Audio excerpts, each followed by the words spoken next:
Hey everyone, welcome back to the Long Ways Podcast. And I'm Michael. And I'm Eric. And Eric's here with us today. We're missing Devin, who is on assignment elsewhere. We're not really sure where elsewhere is, but he's assigned there. So Eric and I are going to talk today a lot about photography. And if you've been following our website, okay, or our articles or our podcasts or any of the stuff we're doing on social media, you're going to see some pretty amazing pictures. And one thing I can tell you is the fact that I did not take any of those. And I'm sure we'll get into that at some point today about my amazing photography abilities. But we're here really to talk with Eric. So Eric is my best friend in the world. We've hiked the entire world together, it seems now. And many times we've gone hiking, and Eric is usually carrying about a 50-pound pack of camera equipment with him. And so we're going to figure out what he's doing with that and some of the things he's excited about and some advice Eric may have to people who want to take photographs on these long trails. So first of all, Eric, obviously from the background, you're not in Iowa.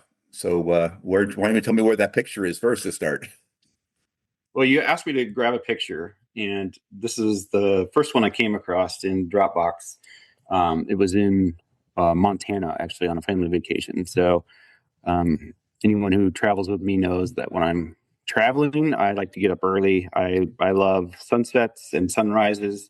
So I sat on this porch in this Airbnb for 3 days straight for a break in the clouds in the morning, and I actually got one snap that was really, really good. So that's the sort of photographer I like to be. I see a potential, and I'll stalk it and until I finally get what I'm looking for. Pretty relentless.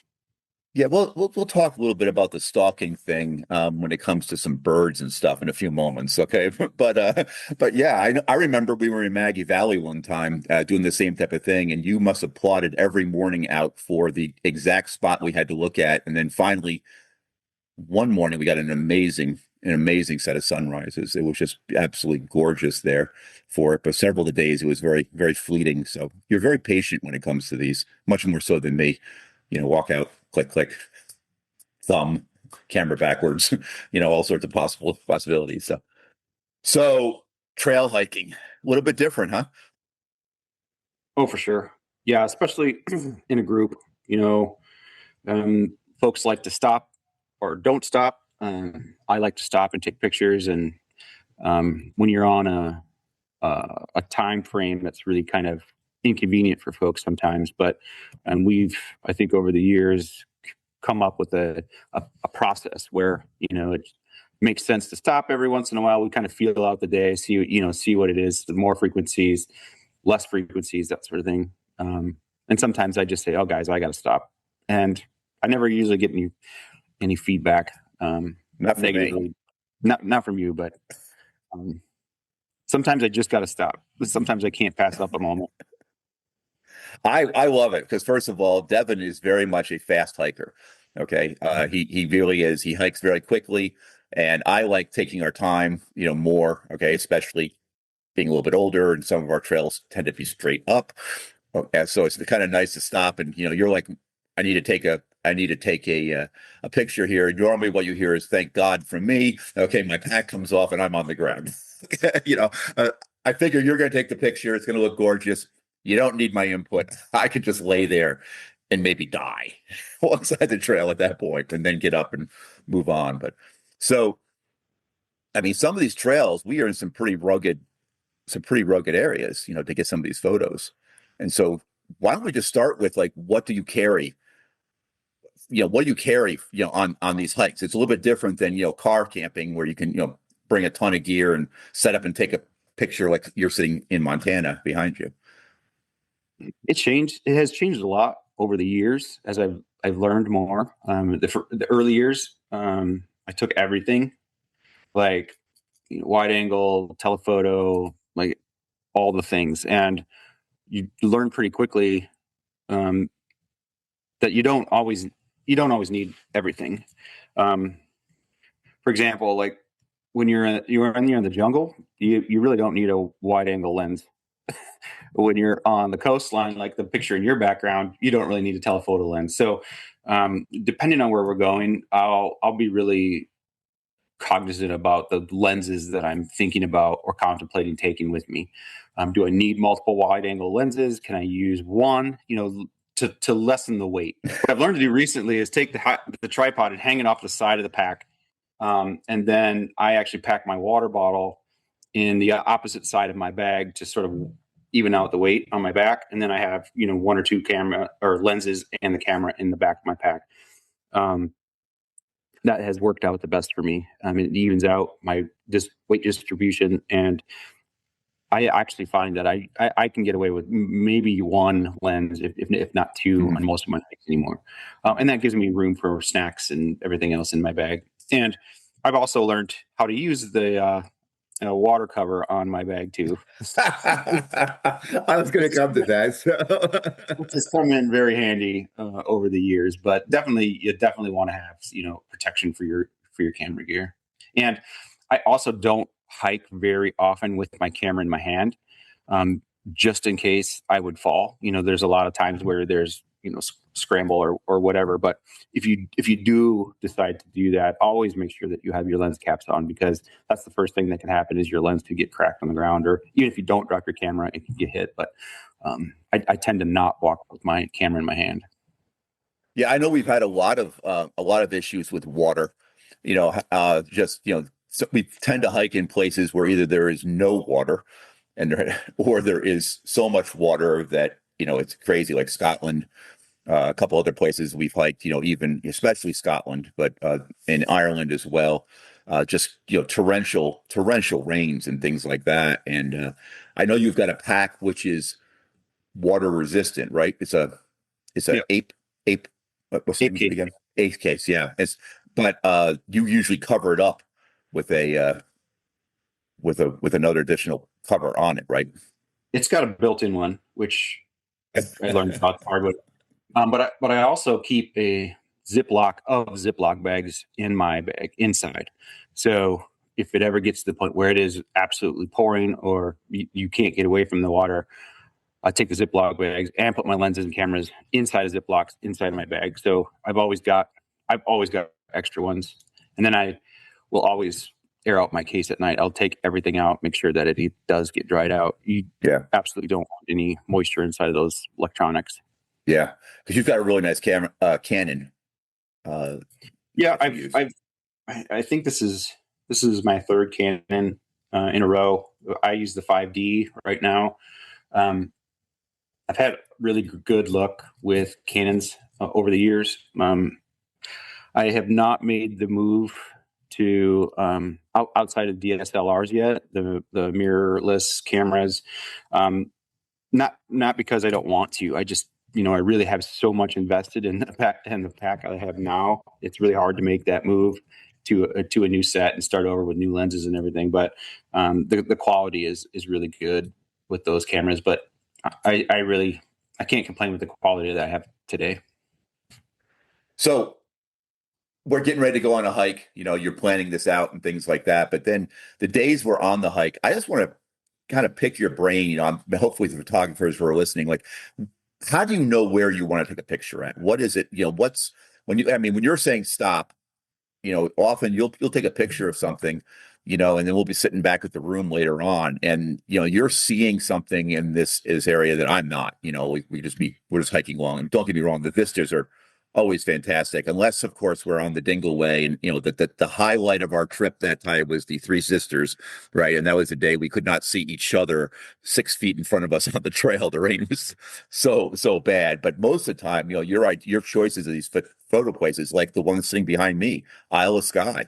This is an amazing photo that you took, one of my favorites, just because the greens and the colors and things like that. And these are not filtered, as far as I can tell. This is what we saw. This is that fantastic. So just like when you're hiking, you kind of get in the mindset of one foot after the other. It's a long hike. We're going to do 100 miles. There's days that you don't want to hike, but you seem to find a way to like capture these crazy moments. So what are you thinking?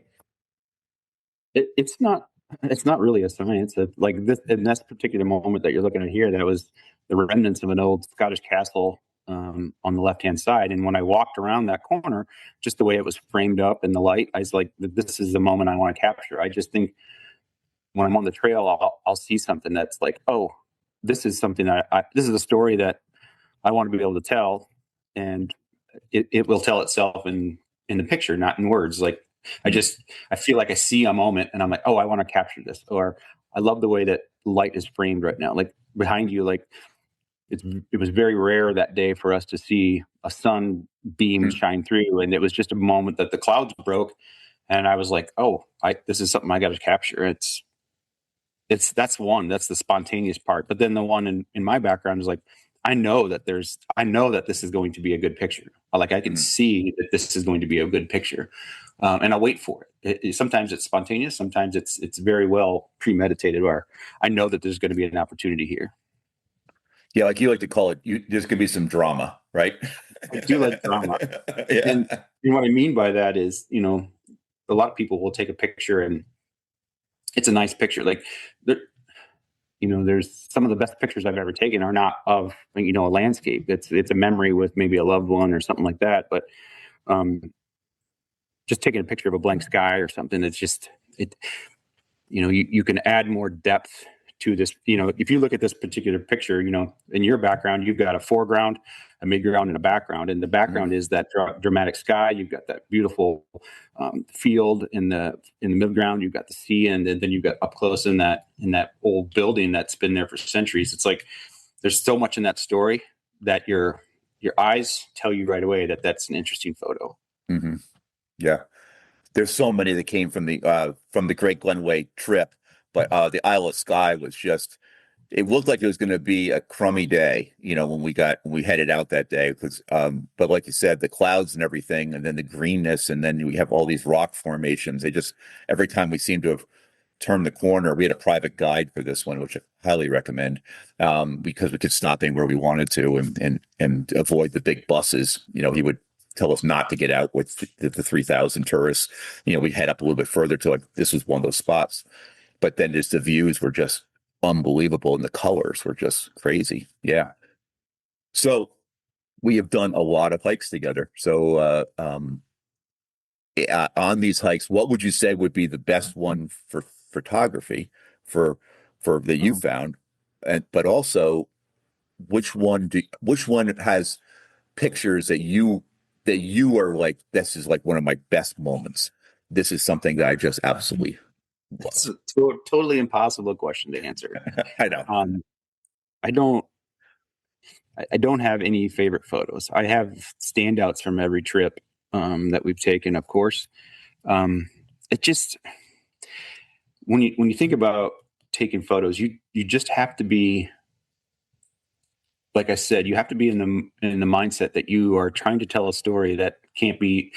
For example, if you were to tell a story about your trip, you're going to tell your friends about the highlights of your trip, and it's going to be very descriptive, and you're going to use words. I just do this opposite, or do the same thing with pictures. Like take pictures of the moments that you want to share with other folks. And I'm lucky in the fact that I do have Lightroom for post processing. I spend the time to go through and edit my photos in Lightroom, and that gives me the opportunity to sort of put my signature on moments. Like there are opportunities, like for the picture in your background, like that's how I saw that moment. And like you said, that's how you remember that moment. But the raw photos don't always tell the same thing. And I'll be the first to admit that I never taken a photography class in my life. I don't know what every button on my camera does. And I don't think that you need to go into photography thinking that. There's enough tutorials online now that tell you how to use a camera. And a lot of the technology in cameras will do the work for you, to be honest.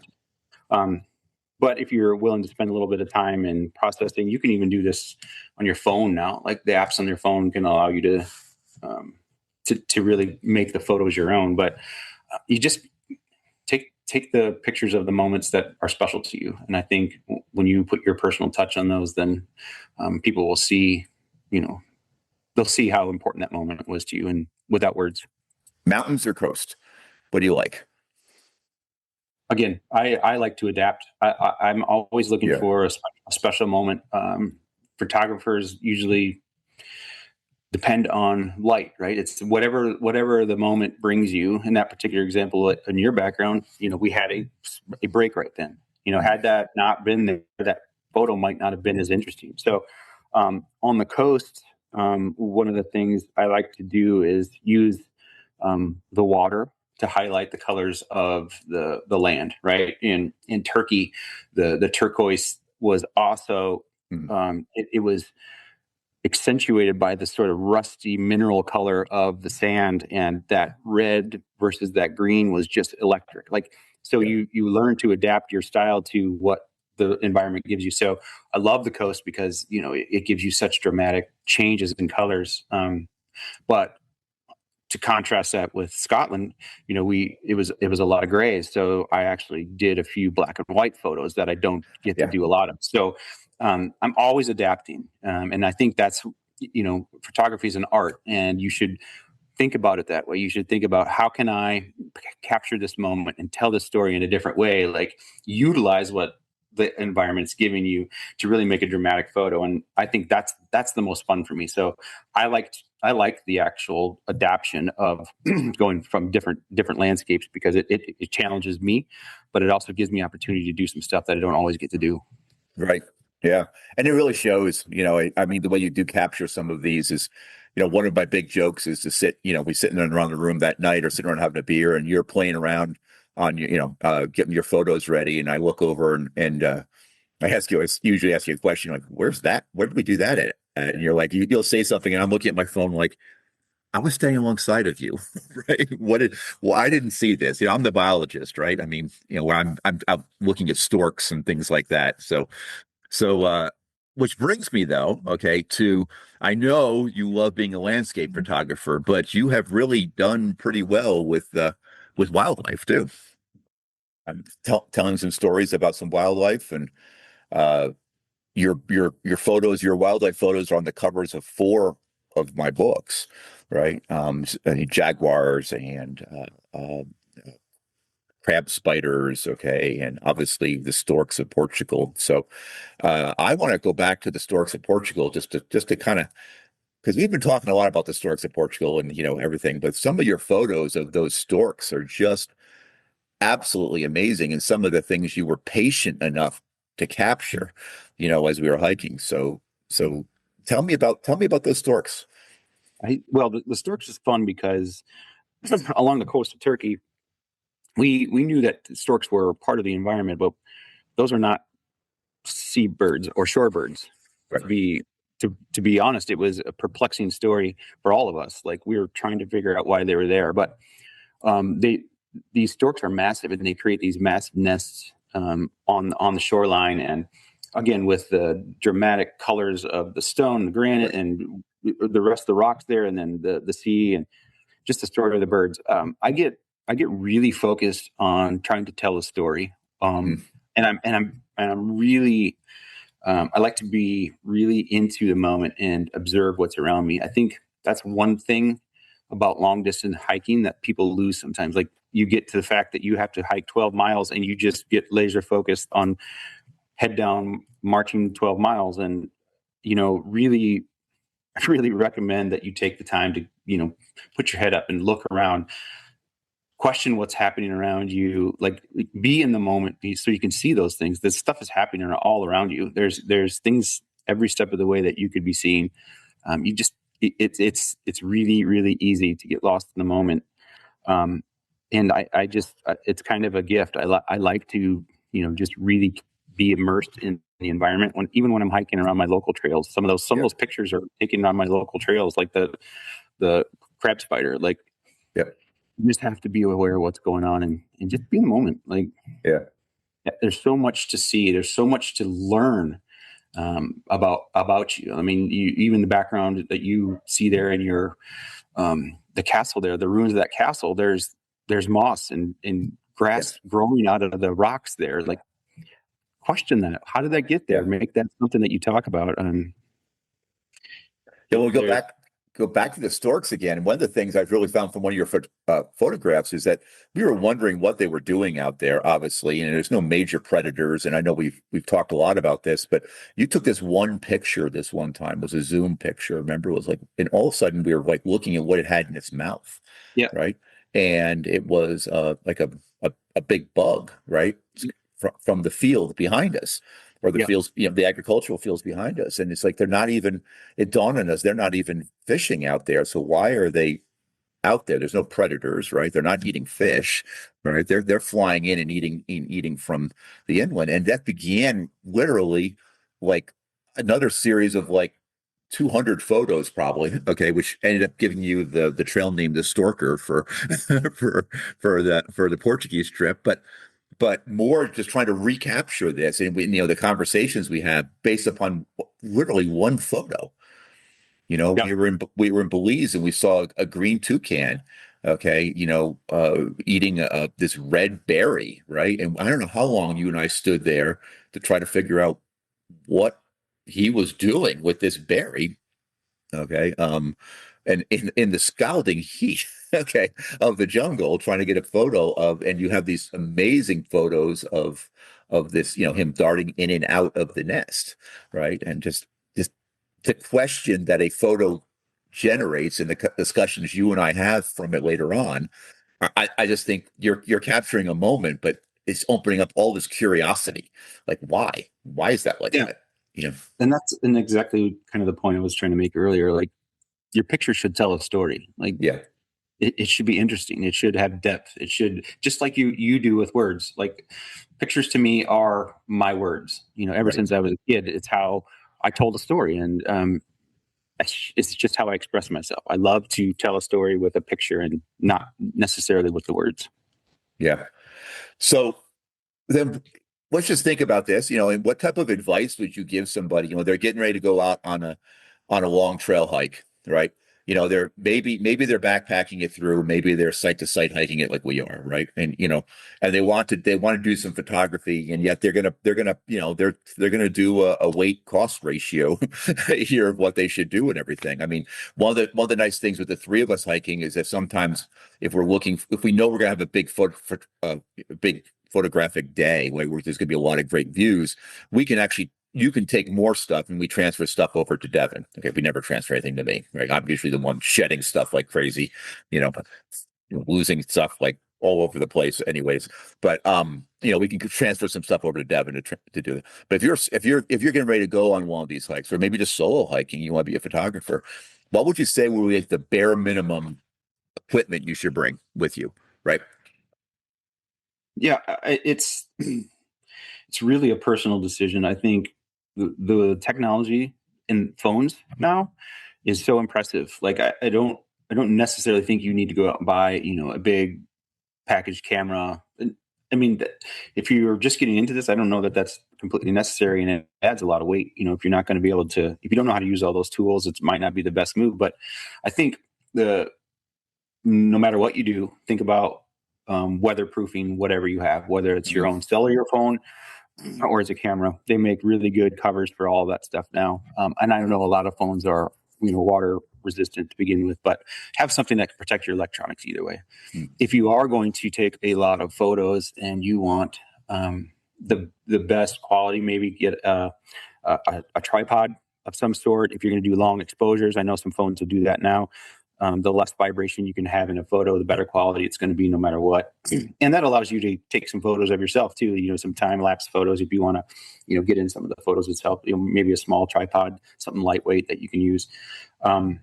But if you are going to go down the big package camera, think about the environment you're going to be in. In that particular case, like in both photos in our backgrounds here, a wide angle lens. If you're going to be in wide open spaces, a wide angle lens makes a lot of sense. And you may only need one. It's probably not necessary to have a whole bunch of them. And again, a nice tripod to help you with that as well. But in regards to the photos, think about that layers, right? And you have a foreground, a midground, and a background. Like, think about creating some depth with your photos, and then also telling that story.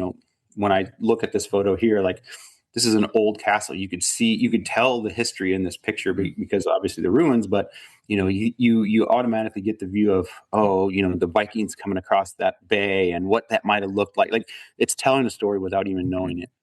Yeah. You have an amazing photo at the start of our calendar we built for the Great Glen Way of that wreck just outside of Fort William, right? And every time I show that picture to anybody, the conversations like where to come from. It's really an uninteresting wreck with a really interesting story. I mean, the wreck itself is just a boat that was abandoned. It's just all it is. But how it got there, right? And there's it was just a boat. It wasn't really anything fantastic, but it has graffiti on it. And the way you captured that makes it look like a real, there's a whole certain story that happens with it. And I think it's pretty amazing the way you do that. We are getting ready to head to Bavaria next. Okay. And I think we'll get some nice pictures as we head towards the Alps this time. Hopefully we're staying out of the Alps. Okay. Because they're really tall. We're hiking on the King Ludwig Way coming up. So that takes more photos. So anything else you want to share with anybody about photos in our little mini episode? I would just say that you don't necessarily need to be a photographer to take good photos. Just put the thought into it. Consider the whole story aspect of what you're actually taking. And I think it's a very personal thing. So there shouldn't be necessarily a stigma about a good picture versus a bad picture. It's just perspective, right?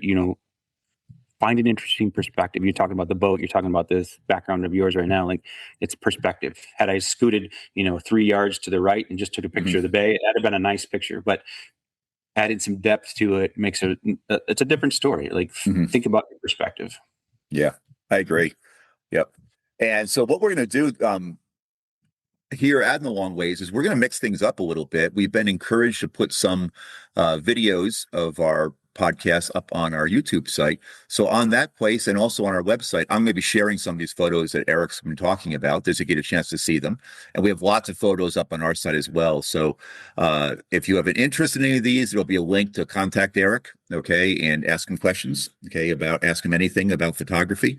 We are starting an Ask Me Anything feature on the Long Ways, where Devin will be handling like questions about the trails, logistics, things like that. So definitely reach out to us if you have questions about anything we're doing, equipment, photos themselves. If you'd like to get one of Eric's photos onto a metal plate, I have a metal, what do you call it, Eric? The metal frames. What do you call it? The metal piece. Right. I have them all over my house, some pretty amazing ones from our travels, and the colors really pop on metal. Just really, really gorgeous. So we are going to be doing some summer hiking this year, okay, both individually, okay, and hopefully get it together for a couple quick trips before our September Long Ways, okay, into Germany this year. So you'll be hearing more from us. Eric, any last words? No, I just appreciate the opportunity. And like you said, if there's any questions, I'm happy to answer them. Yeah. Look forward to maybe seeing some submissions too. If you have a nice photo you want to send us, I'd love to see it. Yeah, definitely. If you have some photos from some of the trails that we've hiked on or your own, definitely, or tag us on one of our social media, okay? And we'll make sure Eric gets to see it.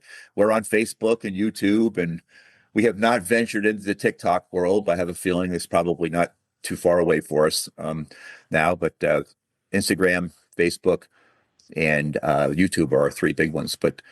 So I'm going to wrap it up for today. On our next one, we'll be talking a bit more with Devin with an Ask Me Anything and talking about our Ask Me Anything campaign. So if you do have any questions, go ahead and fire those off to us through our website, and we will get to those in our next podcast coming up. So Eric, thanks for joining us. Okay. And we will see you soon on the trail.